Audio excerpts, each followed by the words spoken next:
are you all? I hope that you all are fine. My name is Vrita Nirali from Saraswati Group of Education. And in our previous video, we have already recalled the things, right? કે આપણે આપણા પહેલાના વિડીયોમાં બધી વસ્તુ recall કરી લીધી કે કઈ રીતે એને કેમ તમારે લોકોને હશે.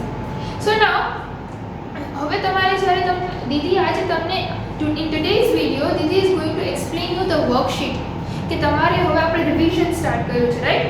સો તમને એક્ઝામમાં કઈ રીતે તમારું હશે એના માટે દીદી તમને વર્કશીટ સેન્ડ કરવાના છે. તો એ વર્કશીટ તમારે કેવી રીતે સોલ્વ કરવાની છે, કયા કયા પોઈન્ટ્સ તમારે એ તમે જ્યારે બી પેપર યા ફિર વર્કશીટ સોલ્વ કરો ત્યારે કયા કયા પોઈન્ટ્સ માઇન્ડમાં રાખવાના છે એ બધી જ વસ્તુ દીદી તમને એક્સપ્લેન કરવાના છે, right? With the help of the worksheet કે દીદી તમને વર્કશીટ આખી સોલ્વ કરાવવાના છે. તો તમે જ્યારે એસ મેં તમને કીધું છે કે તમારે અમુક જે ચેપ્ટર્સ છે એ સ્કીપ કરેલા છે, તો જ્યારે તમે લોકો રીડ કરો છો, રાઈટ, તો એ ચેપ્ટર્સ નથી રીડ કરવાના, એ ધ્યાનમાં રાખીને તમે કરજો કે જે સ્કીપ કરેલા ચેપ્ટર્સ છે તમે રીડ ના કરી લો, એનું ધ્યાન રાખવાનું છે. Okay, so now let's start with our worksheet solving part. So let's start. Okay, so today in this session we are going to solve the objective worksheet, right? You have already understood the paper style કે તમે લોકોએ paper style જોઈ લીધી છે અને idea આવી ગયો છે કે તમારે કઈ રીતના કયા ક્વેશ્ચન્સ હશે, right? And one more thing કે તમને લોકોને જસ્ટ ક્વેશ્ચન આન્સર્સ જે છે એ તમારે સેમ 2માંથી જ કરવાના છે. સેમ 1માંથી તમારે object MCQ and grammar portion જ આવશે. ઓકે, સો આ વસ્તુ તમે જ્યારે રીડિંગ કરો છો ત્યારે યાદ રાખજો. એન્ડ તમે બધા ચેપ્ટર્સ જે છે તમારા એ બધા થોરલી રિવાઇઝ કરજો, એક એક લાઇન, કેમ કે MCQ જે છે એમાંથી આવી શકે એટલા માટે. Okay, so your first question is question 1 to 10 is MCQ, કે તમારા ક્વેશ્ચન 1 થી 10 સુધીના જે છે એ MCQ છે, right? So the first is the poet is lying, કે પોએટ છે એ ક્યાં સૂતા છે, is lying in a meadow. Option A in a meadow, option B under a tree, option C near river, કે option D none. The poet is lying where? So the poet is lying under a tree. Correct answer is option B, under a tree. The poet is lying under a tree.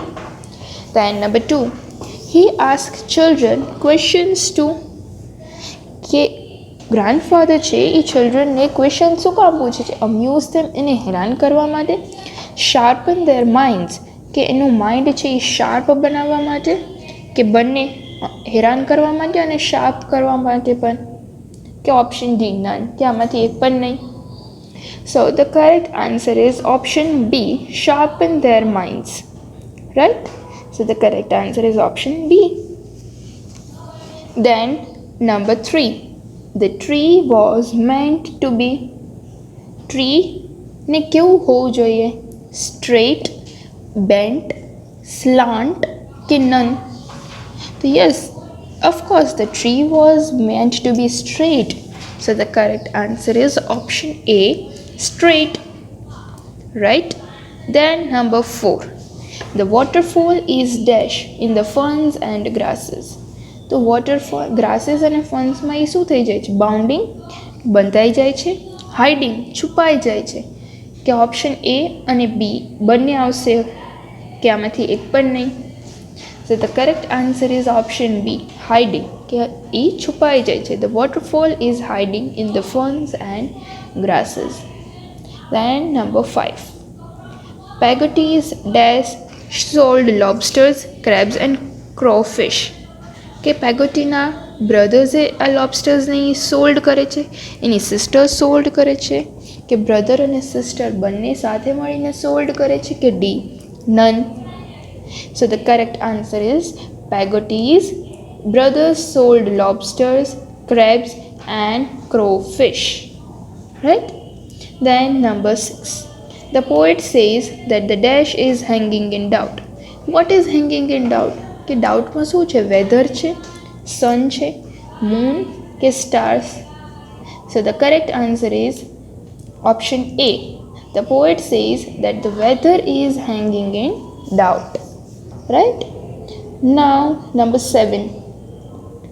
One particular holiday, the speaker and his friend stayed home because they were expecting કે એક દિવસ રજા હતી. એ દિવસે speaker અને એના friend જે છે એ ઘરે રહ્યા. શું કામ? Because they were expecting. શું એક્સપેક્ટ કરતા હતા? શું થશે? રેઇની ડે હતો, સની ડે હતો, વિન્ડી ડે કે none? Because they were expecting a rainy day. Right? વરસાદ આવવાના ચાન્સીસ હતા એટલા માટે થઈને. Then number 8. The poet sees a dash gathering brambles. કોને જોવે છે બ્રેમ્બલ્સ કલેક્ટ કરતા? એડલ્ટ, ચાઇલ્ડ, ટ્રેમ્પ કે none? So the correct answer is option B, child. The poet sees a child gathering brambles. Then number 9. There was a dash inside the tunnel. So what is inside the tunnel? Tunnel ની અંદર કોણ હતું? Tiger, lion, leopard કે child? So there was a leopard inside the tunnel. Then number 10. Cylon was a Cylon જે હતા એ કેવા scholar હતા? French scholar, Spanish scholar, Japanese scholar કે Chinese scholar? So the Cylon was a Chinese scholar. Right? So these all are our 10 MCQ question. First question. This question 1 to 10 MCQ. Now let us see it again. The poet is lying under a tree. He asked children questions to sharpen their minds. The tree was meant to be straight. The waterfall is hiding in the ferns and grasses. Pagotti's brothers sold lobsters, crabs and crayfish. The poet says that the weather is hanging in doubt. Then one particular holiday, the speaker and his friends stayed home because they were expecting a rainy day. The poet sees a child gathering brambles. There was a leopard inside the tunnel. Cylon was a Chinese scholar. So these all are our MCQ. And તમને આ જ MCQ આવશે એવું compulsory નથી. આની સિવાયના જ MCQ હશે. રાઈટ? સો તમારે એના માટે પ્રિપેર રહેવાનું છે. આ તો જસ્ટ તમને રિવિઝન છે કે તમને આઈડિયા આવે કે કઈ રીતનું તમને પૂછાઈ શકે છે. Right? Then comes question 11 to 18, true or false. તમારો જે 11 to 18 જે ક્વેશ્ચન છે એ true or false છે. Right? So number 11. The poet does not know where the arrow fell. કે પોએટને ખબર નથી એરો જે છે એ ક્યાં પડ્યો. સો is it true or false? Yes, it is true because the poet really does not know where the arrow fell. Then number 12. Swiftly opposite slowly. So is it true or false? Yes, it is true કે swiftly એટલે fast અને slowly. Right? The fastનું opposite slow જ થાય. So yes, this is correct. True. Then number 13. The leopard was in danger. કે leopard છે ડેન્જરમાં હતો? Yes, because જો train આવે તો leopard ત્યાં સામે હોય તો it is in that he is in danger. So the statement is true. The leopard was in danger. It is true. The number 14. The swallow went to Egypt in the end. કે swallow જે છે એ at last જે એન્ડમાં ઇજિપ્ટ જતો રહ્યો હતો? નો, this statement is false કે એ પછી ત્યાં પ્રિન્સ પાસે જ રોકાઈ જાય છે. એ એન્ડમાં ઇજિપ્ટ જતો નથી. Then number 15. The poet has been watching the butterfly for more than an hour. કે પોએટ છે એ બટરફ્લાયને જોવે છે એ પણ 1 કલાકથી વધારે. So the answer is false. Watching the butterfly for half an hour કે half an hour થી જોવે છે. Right? Then number 16. The poor woman was a seamstress. કે જે poor woman હતી એ seamstress હતી? Yes. So the answer is true. The poor woman was a seamstress. Then 17. We make different kinds of paper. કે આપણે લોકો અલગ અલગ ટાઈપ્સના papers બનાવીએ છીએ? Yes. So the statement is also true. Then 18. Usage of papers has only increased in the last 25 years. કે પેપરનો જે usage છે એ લાસ્ટ 25 યર્સમાં જ વધ્યું છે. No, the usage of papers has only increased in the last 20 યર્સમાં એ વધ્યો છે. સો જે આ સ્ટેટમેન્ટ છે એ ફોલ્સ છે. Right.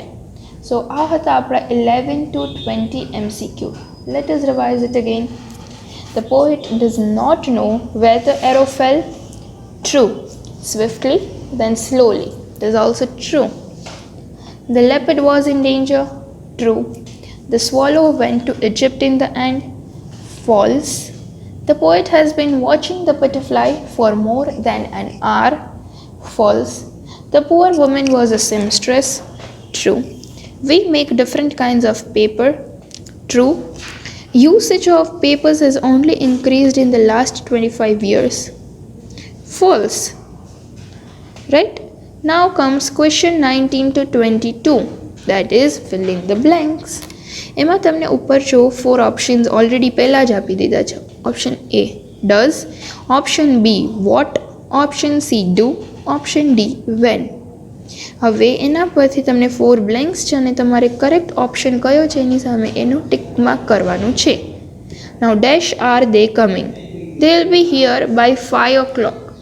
So, does are they coming? No. What are they coming? No. Do are they coming? No. So the correct is when are they coming? કે લોકો ક્યારે આવે છે? When. Right? So when are they coming? They'll be here by 5 o'clock. So the correct answer is option D. Then 20. Does you like the bread? So does you like the bread? No.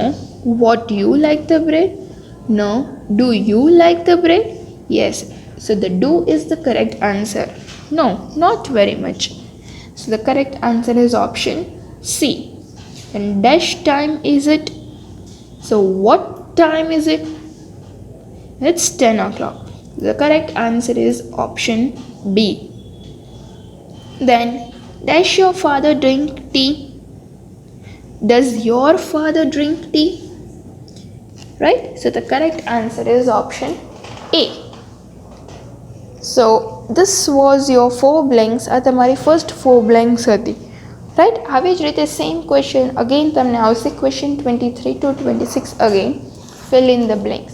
તમારે blanks છે એ બહુ ધ્યાનથી solve કરવાની છે, કેમ કે એમાં જો તમે એક બ્લેન્ક્સ રોંગ કરશો તો ઓટોમેટિકલી બીજી બ્લેન્ક્સ પણ તમારી રોંગ થઈ જશે. રાઈટ. સો તમારે એ સોલ્વ કરો ત્યારે બહુ જ ધ્યાન રાખવાનું છે, તો તમારા માર્ક્સ કટ થશે નહીં. Now question 23 to 26 again fill in the blanks. In that option A hotter, option B more nutritious, option C older, option D faster. Now the blanks which you are having is traveling by train is blank than traveling by bus. So hotter, no. More nutritious, no. Older, no. Faster, yes. Traveling by train is faster than traveling by bus. So the correct answer is option D. Then my uncle is hotter than my father. No. My uncle is more nutritious than my father. No. My uncle is older than my father. Right? So the correct answer is option C. Then almonds are hotter than peanuts. No. Almonds are more nutritious than peanuts. Right? Then 26. May is hotter than June. So option A. Right? So these all are your blanks. Now comes next question. That is question 27 to 29. Match A with B. તમારો question 27 થી 29 છે એ match A with B. So A side તમારે જોવાનું કે શું છે and B side. પહેલાં તો એ ઓપોઝિટ પણ હોઈ શકે, ગેવ મિનિંગ્સ પણ હોઈ શકે, ઓર સમથિંગ બીજું કાંઈ પણ હોઈ શકે. તમારે પહેલાં તો એ આઈડેન્ટિફાઈ કરવાનું. તમે પાર્ટ A અને પાર્ટ બીની જોશો એટલે તમને ઓલરેડી આઈડિયા આવી જશે કે આમાં શું છે. શન એટલે અવોઇડ તો એક્સેપ્ટ, એનિમી ફ્રેન્ડ, રફ તો fine. So these are your opposites, right. તો શન તો ફ્રેન્ડ, એક્સેપ્ટ.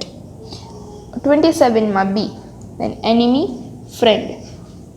સી તો બી સી હવે એવું કયું છે, so that is option A, right.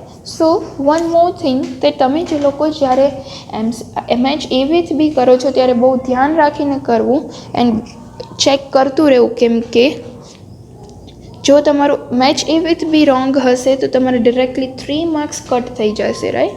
સો એમાં તમારે બહુ જ ધ્યાન રાખીને સોલ્વ કરવાનું છે. Okay. So next is again question 30 to 32, એ પણ મેચ A with B જ છે. Now A side dot, hither rough. Now in B side, here bad and does. So you can see અહીંયા જે છે એ તમારા give meanings છે. Dot means does, hither means here. So dot, so C does. So 30માં C, hither, then here. 31માં A. So C A વાળું કયું option છે? So that is option number B. So that is your correct answer. Then comes next question, question 33 to 36. Answer in one word, right? So the happy prince stood on a tall bridge, building, column, tree.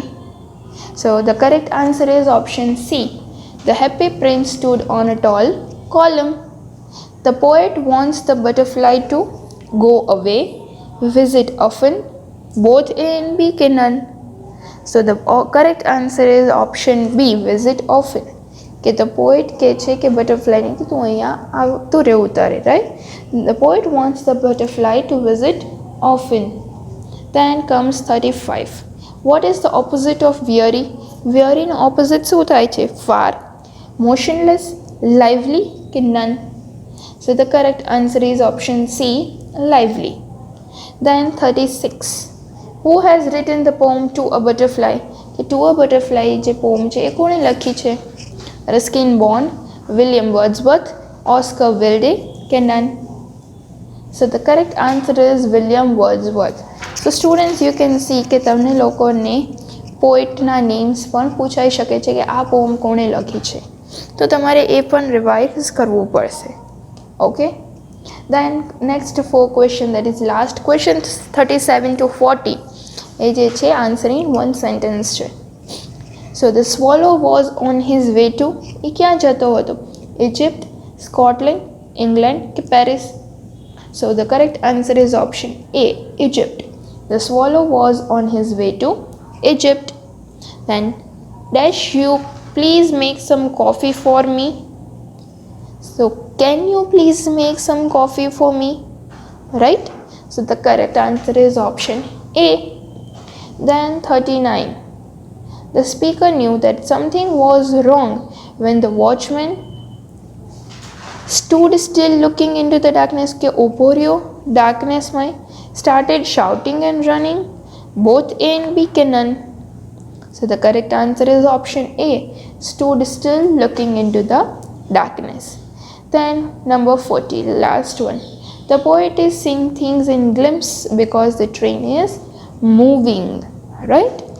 So these all are your 40 MCQ કે આમાં તમારે different કઈ રીતે questions છે અને તમારે કઈ રીતે એને સોલ્વ કરવાના છે, right? So this was all about your revision worksheet. I hope that you all understand it well. Okay, so now we have understood the worksheet, right? હવે આપણે લોકોએ વર્કશીટ સમજી લીધી છે અને મેં તમને ઓલરેડી બધા પોઈન્ટ્સ પણ રિકોલ કરાવી દીધા છે કે કયા પોઈન્ટ્સ છે એ તમારે માઇન્ડમાં રાખવાના છે. તો હવે તમને લોકોને બહુ જ ઇઝી થઈ ગયું હશે કે તમારું પેપર કઈ રીતે હશે વર્કશીટ જોઈને. તો હવે તમારે જે વર્કશીટ દીદીએ તમને જે સોલ્વ કરાવી છે એ રિસ્પેક્ટિવ વર્કશીટ તમારે છે એ તમારી ક્લાસવર્ક યા ફિર રફ બુકમાં તમે કોઈ પણ બુકમાં સોલ્વ કરી શકો છો. Okay. So this was all about today's session અને I hope કે તમે લોકો એક્ઝામની પ્રિપેરેશન જે છે એ બહુ ફાઇન રીતે કરતા હશો અને આ તમને રિવિઝન ની હેલ્પથી તમે લોકો એક્ઝામમાં પણ બહુ ફાઇન સ્કોર કરશો. દીદી is hoping that thing, right? So all the best for your exams. Prepare well, બહુ જ બધું ધ્યાનથી, અને પેપર આવે તો એને પહેલાં તમારે ફાઇન રીતે રીડ કરવાનું છે અને બધું જ ધ્યાન રાખવાનું છે. એન્ડ જ્યારે તમે ઓબ્જેક્ટિવનું જે પેપર છે એ સોલ્વ કરો છો એન્ડ ત્યારે તમારે બધી જ વસ્તુ એકદમ ધ્યાનમાં રાખવાની છે. એન્ડ તમને ઓબ્જેક્ટિવની પેપરની લિંક જો આવે છે અને એ તમારે ઓપન નથી થતી, તો તમારે લિંકને કોપી કરીને ગૂગલ ક્રોમમાં પેસ્ટ કરવાની છે, તો એ લિંક કોપી થઈ જશે. ઓકે? એન્ડ તમે આખું પેપર ફિલઅપ કરી લો પછી તમારે બધા જ ક્વેશ્ચન એકવાર ચેક કરી લેજો પાછા, અને તમારું નેમ, ફૂલ નેમ લખવાનું ભૂલવાનું નથી. પેપરમાં તમારે તમારું ફૂલ નેમ લખવાનું છે. જસ્ટ તમે તમારું નેમ લખી દો એવી રીતે નહીં ચાલે. તમારું સરનેમ અને નેમ બંને લખવાનું છે. બિકોઝ એવું નથી તમે તમારા નેમનું જે છે એક જ સ્ટુડન્ટ હોય, અહીંયા તમારા નેમ જેવા 2-3 સ્ટુડન્ટ હોય તો દીદીને આઈડેન્ટિફાય ના થાય. એટલા માટે તમારે તમારું સરનેમ અને નેમ બંને લખવાનું છે.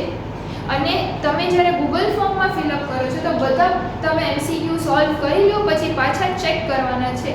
ચેક કરી લો, એકવાર નહીં 2 ટાઈમ્સ ચેક કરજો, 2-3 ટાઈમ્સ, પછી જ તમે સબમિટ કરજો. ઓકે? એ પહેલાં સબમિટ કરતા નહીં. તમે ફટાફટ કરવું છે એમ કરીને તમે સબમિટ ના કરી દેતા. પ્રોપરલી પેપરને ચેક કરવાનું છે અને પછી જ સબમિટ કરવાનું છે.